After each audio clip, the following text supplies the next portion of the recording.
There's a group of plants called bog plants, and they're plants that love to grow where the soil is really wet all through the year, especially in the summer. And to grow those plants, we've got things like hostas and astilbes, various ferns. To grow them in the garden where it dries out in the summer isn't very good. They die and wither away. Now you can dig out big areas of the garden and create a bog garden by lining it with polythene or a pond liner, but that's quite a hard job to do and very heavy work. So if you want to create a bog garden and your soil isn't suitable, then you could use a container, and this is an ideal container. This is a half barrel. You can buy them from garden centres for about £20–25 depending on the size and the quality of them. But the good thing about them is they don't have any drainage holes in the bottom. It's literally a barrel cut in half, so they're going to hold the water very well, but you will get some seepage through the cracks, so they don't get totally waterlogged.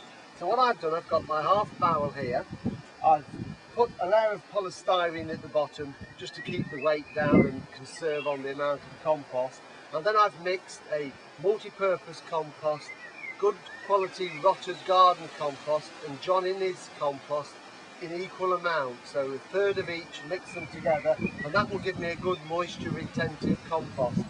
Filled the barrel, and then I've planted my selection of plants, and we've got the astilbe here, which will have the lovely plumes of flowers, the hostas with the big bold foliage. This one is a ligularia. It's got really attractive deep red leaves, but later on in the summer it will have orange daisy-like flowers. And this one is a fern. This is the shuttlecock fern, or Matusia, and this will get to be about so tall above the pot, so look very attractive. I've got one more plant to go in, which is this one. This is a Lobelia cardinalis Queen Victoria. It's hardy, but it needs wet conditions. It's got beautiful red foliage, and then later on in the summer we'll get a tall spike of red flowers. So it's a case of pop that out into a hole I've already made, pull some compost around it and give it a good firming.